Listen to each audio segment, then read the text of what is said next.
This year, we've covered many depressing aspects of our criminal justice system, from how mandatory minimum sentencing has crowded our prisons, to how bail punishes the poor, to how overstretched public defenders threaten your right to a fair trial, to how small municipal violations can wind up putting you in the fuck barrel. And fun fact, if you binge watch those episodes in order, you are entitled to an ice cream cone at Dairy Queen. So, congratulations, enjoy it, you have earned it. Just to be clear, it's not free, and Dairy Queen is not involved in any capacity. The point is, though, after learning about our shattered justice system, you frankly earned the right to eat your feelings with a peanut buster parfait. The only frozen treat in America with nut buster as part of its name. Anyway, tonight, instead of talking about how people wind up in prison, I thought we'd talk about how they leave, a process known as prison re-entry. It's particularly relevant this week in light of what happened just last weekend. The largest one-time release of federal prisoners in history is getting underway today. The move is in response to a loosening of mandatory minimum sentences for non-violent drug offenders. About 6,000 prisoners are being set free today. Yes, 6,000 mostly low-level drug offenders were released last week. And if you are one of them, let me bring you up to speed on what you may have missed since you've been inside. Ubers replace cabs, everyone pretends to like kale now, Matthew McConaughey has an Oscar, and in 4 states, pot is legal, which for some of you must seem like a cruel, cruel irony. Now, unsurprisingly, this news was not exactly welcomed by everyone. When you release people like that, you're going to have an increase in crime. Okay. No doubt in my mind. Some believe the prisoner release is a racial deal that will put Americans in jeopardy. It's part of an effort to reduce prison overcrowding, but who exactly are these prisoners? Are they dangerous? Yes. Are they dangerous? Is this the purge? Is it happening? Is this the purge? What, do I need to buy a mask, or will one be provided for me? I don't know how the purge works. Now, to be clear, by and large, these prisoners were going to be released in a couple of years anyway, so people are essentially freaking out about something that, had it happened 2 years later, they wouldn't even have noticed. And it's also worth noting that more than 600,000 people get released from state and federal prisons every year, so 6,000 more would represent an increase of less than 1%. And the only time anyone actually notices a change that small is your dad with the thermostat. And hey, when you have your own place, you can heat it like the tropics, but not while he's paying the bills. You're burning money. Unfortunately, we have a lot of misconceptions about what leaving prison is actually like, perhaps because it's often presented in movies and TV as a happy moment when former inmates rejoin families and friends and put their life back together. I'm free! I'm free! Oh, Warden, I never thought I'd get out. That's a good hug. That's a good hug. What's important is that we cut a deal and Kenny was finally free.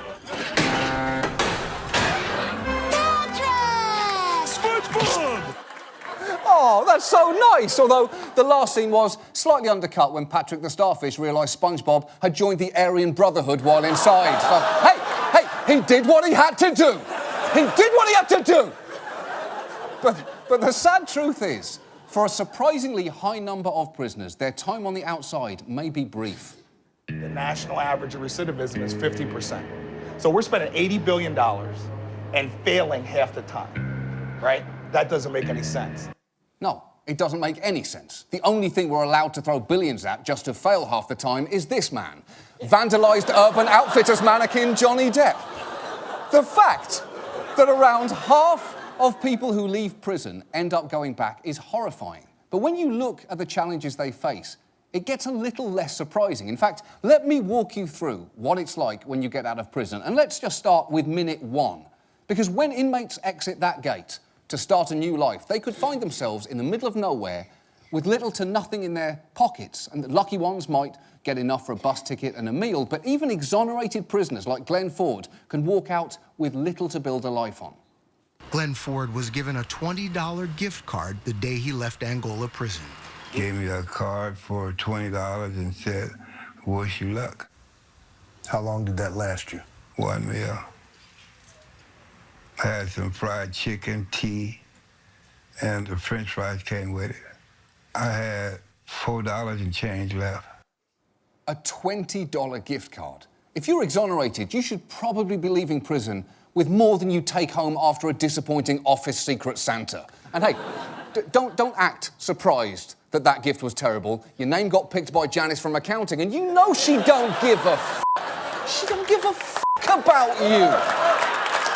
And look, once your money runs out, you can find yourself hungry and desperate, because in many states, anyone with felony drug convictions can be banned from government food benefits. And if your family lives in public housing, you may not be able to return home, because some places require tenants to sign papers banning relatives with convictions from entering their homes.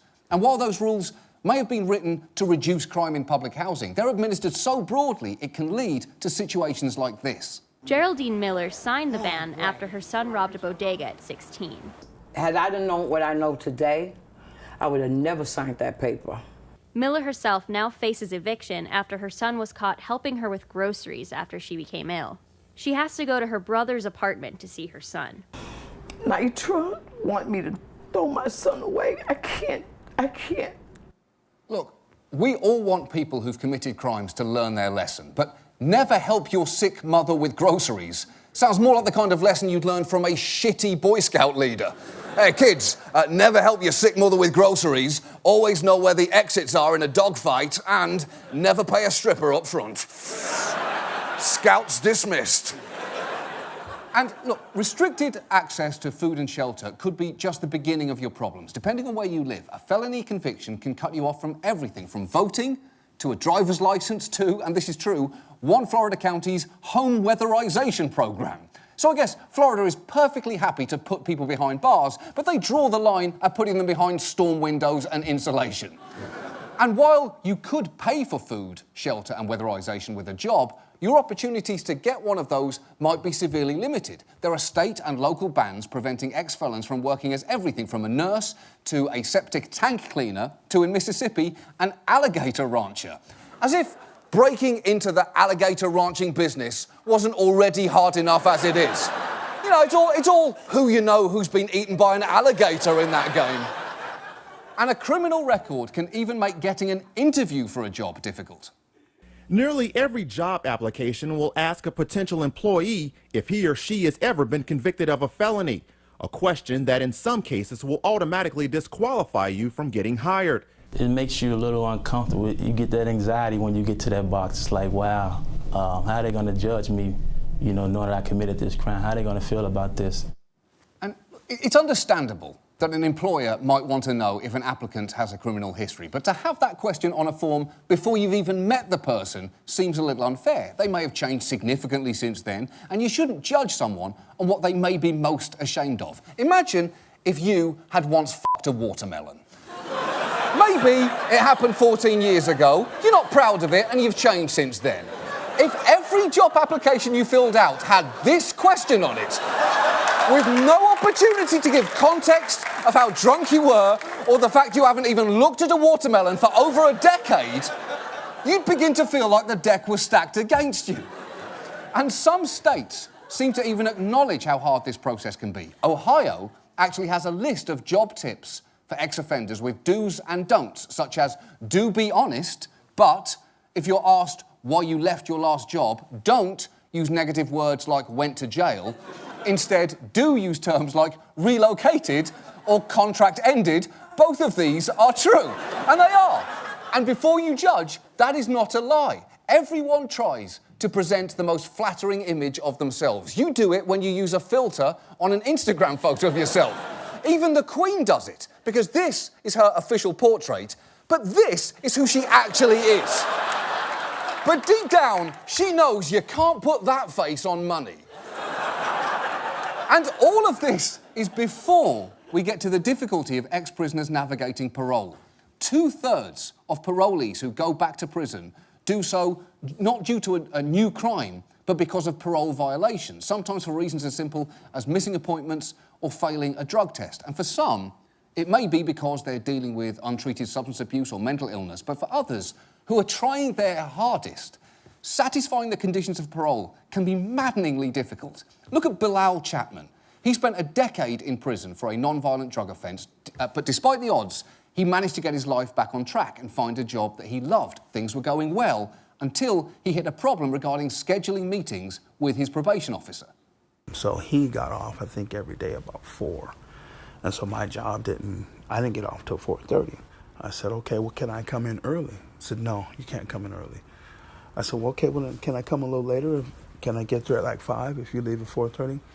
I don't stay and wait for you. I'm not gonna wait for you. So I don't wanna lose my job. This is the things that I'm supposed to be doing. This is what I'm out here for, is I'm working to be a productive member of society.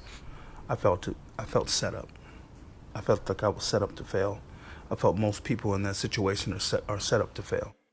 And you know what? It is hard to argue with that, because the only way Bilal could make an appointment at 4 if he left at 4:30 would be if he somehow owned a DeLorean, a TARDIS, or whatever the Jean-Claude Van Damme used in Time Cop. I can't remember. I think he travelled through time by doing the splits. It's been a while, but I think it was a splits-based system. Also, depending on where you live, you might not just struggle to meet your parole officer, you might struggle to pay him, because in many states you actually have to pay for probation and parole service. And in Pennsylvania, they charge a $60 fee just to enter the program. And if you don't have the money for all the fees they charge, as one Pennsylvania parolee explains, you can be forced to make a truly ridiculous choice. You go to see your parole officer and you don't have money, they will hold you. Job or no job. And if you don't pay, you come back to jail. Yeah. I know one thing. I found myself selling drugs to pay back Pennsylvania. Oh my God! So in order to pay for the program, to keep him away from dealing drugs, he has to earn money drug dealing. At this point, the Pennsylvania Department of Corrections might as well change its motto to, "Y'all come back now, you hear?"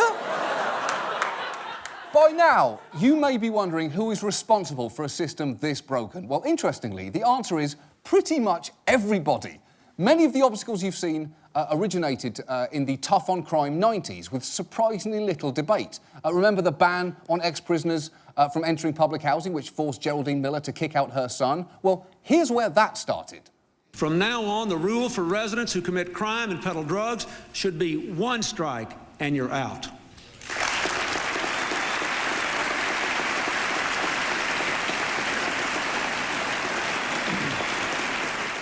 That is a State of the Union standing ovation from both sides. Almost nothing gets a full room standing ovation during those speeches, with the exception of veterans, God, and the speech being over. Now, in many cases, these laws were passed with barely a second thought. The 1996 law letting states restrict food stamps for ex-drug felons was debated in the Senate for all of 3 minutes. I've been talking about this subject for nearly 5 times longer than they did, and I'm leaving a of a lot of stuff out. Mainly because I had to make time for Time Cop references. And frankly as well, no one batted an eye when Bart Gordon, a Democrat from Tennessee, justified cutting off federal student aid for prisoners with this logic. Just because one blind hog may occasionally find an acorn doesn't mean many other blind hogs will. The same principle applies to giving federal Pell Grants to prisoners.